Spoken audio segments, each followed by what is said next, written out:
انا انزلناہ فی لیلۃ القدر، انا بے شک ہم نے، انزلناہ ہم نے نازل کیا ہے اس کو، کس کو؟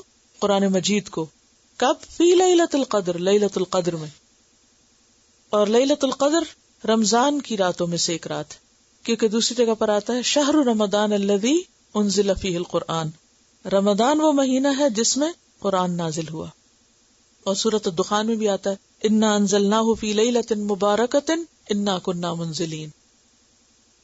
اور وہاں پر یہ بھی بتایا گیا کہ فیہا یفرق کل امر حکیم امرا من عندنا، کہ اس رات ہر حکمت والے کام کا فیصلہ کیا جاتا ہے اور وہ ہماری طرف سے حکم ہوتا ہے. تو انا انزلناہ فی لیلۃ القدر، اور عام طور پر اردو میں اس کو کیا بولتے ہیں؟ شب قدر. اردو میں قدر کا ترجمہ قدر ہی کیا گیا ہے، ورنہ قدر کے کئی ایک معنی ہیں، قدر و قیمت بھی، عزت، تقدیر، مقدار. تو عزت والی رات کیوں ہے یہ؟ کیونکہ اس میں ہر نیک عمل کی یا نیک بندوں کی قدر کی جاتی ہے، کئی گنا اجر زیادہ دیا جاتا ہے. وہ آتا ہے نا من قام لیلۃ القدر ایمانا واحتسابا غفر له ما تقدم من ذنبہ. اور قدر یقدر، تقدیر کا کیا معنی ہوتا ہے؟ کسی معاملے کی تدبیر کرنا، اور تقدیر کے لیے بھی آتا ہے. ابن عباس کہتے ہیں کہ اس رات میں سال بھر کی آنے والی باتیں عالم بالا میں مقدر اور معین کی جاتی ہیں. کسی کا مرنا، بیمار ہونا، رزق کی فراخی، تنگی. اور پھر یہ بھی ہے کہ اس رات میں کثرت سے فرشتے زمین پر اترتے ہیں. وما ادراک ما لیلۃ القدر، اور کس چیز نے واقف کیا تجھ کو کہ لیلۃ القدر کیا ہے، یا کون بتائے تجھ کو کہ لیلۃ القدر کیا ہے؟ لیلۃ القدر خیر من الف شہر، شب قدر 1000 مہینوں سے بہتر ہے. یعنی وہ ایک رات ایسی ہے کہ جس میں 1000 مہینوں سے بڑا کام ہو گیا، یعنی قرآن کا نزول. اور ویسے بھی اس رات کی عبادت جو ہے وہ انسان کے لیے بخشش کا ذریعہ ہے. جیسے آتا ہے نا من قام لیلۃ القدر ایمانا واحتسابا غفر له ما تقدم من ذنبہ. تو جس کو یہ رات نصیب ہوگی وہ بہت خوش قسمت ہے. حدیث میں آتا ہے حضرت عائشہ فرماتی ہیں کہ نبی صلی اللہ علیہ وسلم جب آخری عشرہ ہوتا تھا رمضان کا تو اپنا تہبند کس لیتے اور راتوں کو جاگتے اور اپنے گھر والوں کو بھی جگاتے. بخاری اور مسلم کی روایت ہے. ایک اور حدیث میں آتا ہے کہ حضرت عائشہ فرماتی ہیں کہ نبی صلی اللہ علیہ وسلم آخری عشرے میں جتنا مجاہدہ کرتے کسی دوسرے وقت میں نہ کرتے، یعنی بہت زیادہ عبادت کرتے تھے. اور حضرت عائشہ نے پوچھا تھا نا کہ اگر کسی کو لیلۃ القدر نصیب ہو تو وہ کیا پڑھے، تو آپ نے کیا دعا بتائی تھی؟ اللہم انک عفو تحب العفو فاعف عنی. تنزل الملائکۃ، اترتے ہیں فرشتے. تنزل اصل میں تھا تتنزل، یعنی اترتے رہتے ہیں، یکے بعد دیگرے اترتے چلے جاتے ہیں، اور اس کثرت سے اترتے ہیں کہ زمین بھر جاتی ہے. فرشتوں کے لیے جگہ نہیں رہتی زمین پر، ساری زمین کو ڈھانپ لیتے ہیں. تنزل الملائکۃ والروح، اور روح بھی اترتے ہیں. روح سے مراد جبریل امین ہے. فیہا، اس میں، اور بعض نے کہا انسانوں کی روح ہے، لیکن ملائکہ کے ساتھ روح کا لفظ جب آتا ہے تو انسانوں کی روحیں نہیں بلکہ جبریل علیہ السلام ہی، کیونکہ ان کو روح امین بھی کہا جاتا ہے، روح القدس بھی کہا جاتا ہے. بِإِذْنِ رَبِّهِمْ، اپنے رب کے اذن کے ساتھ. من کل امر، من یہاں بے کے معنوں میں، یعنی بکل امر، ہر چیز کا فیصلہ لے کر، ہر چیز کا حکم لے کر، یعنی جو اگلے سال میں انسانوں کے مقدر ہوتا ہے اس کو لے کر اترتے ہیں. سلام، سلامت ہے، سلامتی ہی سلامتی، یا سلام ہی سلام ہے. ہی وہ کون؟ رات، یعنی رات سراسر سلامتی ہے. حتی مطلع الفجر، حتی کہ فجر طلوع ہو جائے، اور مطلع ظرف ہے، طلوع ہونے کی جگہ یا طلوع ہونے کا وقت.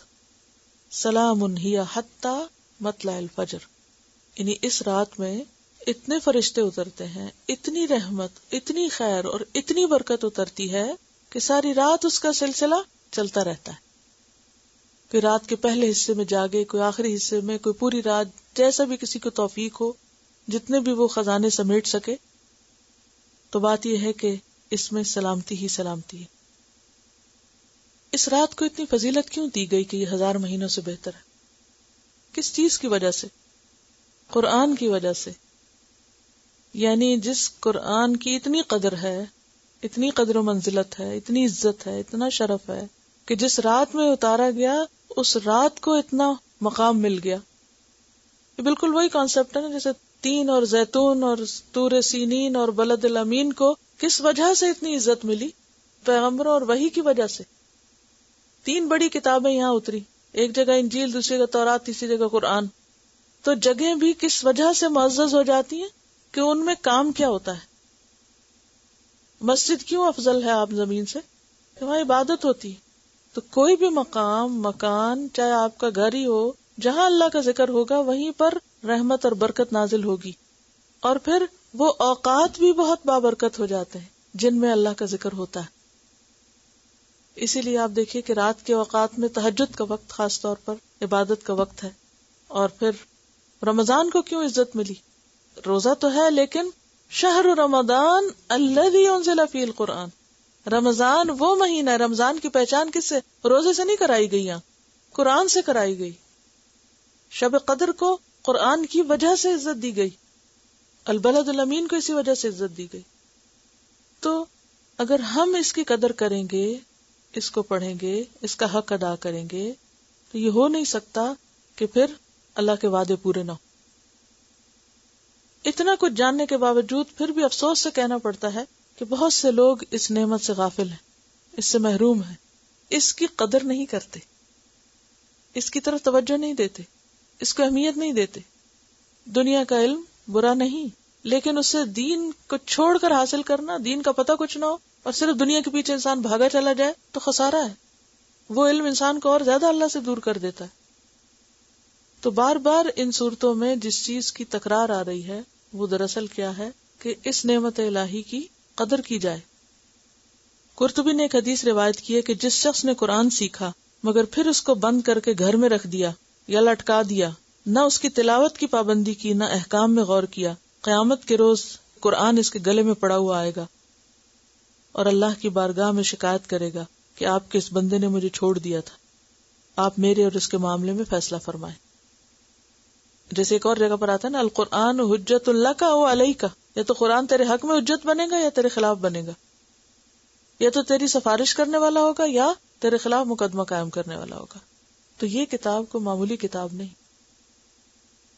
ہم اس کے لیے قدر و عزت و منزلت بس کتنی سمجھتے ہیں کہ بس اوپر رکھ دیں، یا پھر یہ کہ اس کو چوم لیں، یا یہ کہ اس کو صرف ظاہری عزت و منزلت دیں، جبکہ جس مقصد کے لیے آئی ہے اگر وہ پورا نہیں کیا جائے گا تو صحیح عزت اور قدر و منزلت اس کی ہو نہیں سکتی.